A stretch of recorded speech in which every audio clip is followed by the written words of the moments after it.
I like this particular story. Eben Alexander, neurosurgeon, he was an agnostic, but he wound up with spinal meningitis.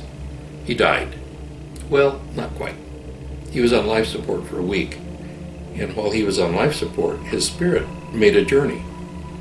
And after this is over, he writes this book, Proof of Heaven.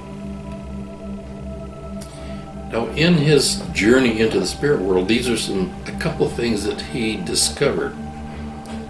And I take this from the book Proof of Heaven, page 150, and also on 156. Time as it was there just did not translate to our concept of time here on Earth. Time doesn't exist. Wow. Now here's another one. It's on page 156. On the subatomic level, the universe of separate objects turns out to be a complete illusion. In the realm of the super small, every object in the universe is intimately connected to every other object. What do we have in our scriptures that relate to that?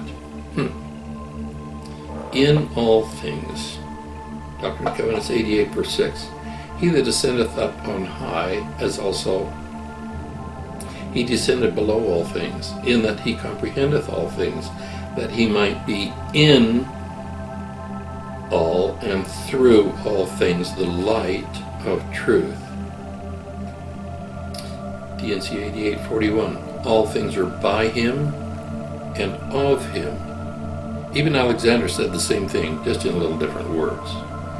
Now, he made an interesting comment about his trip to the spirit world.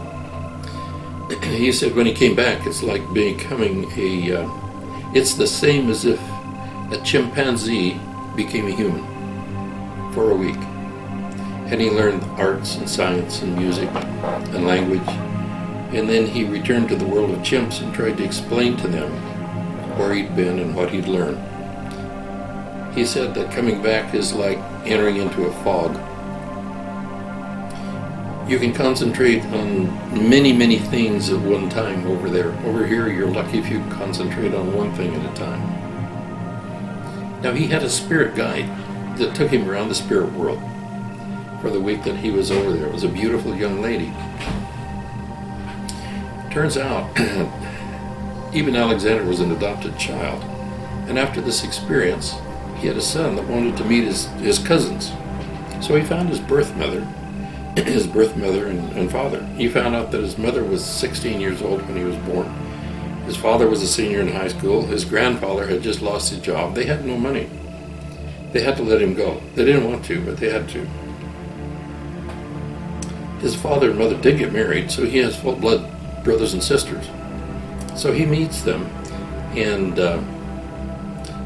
his mother tells him, you have a sister.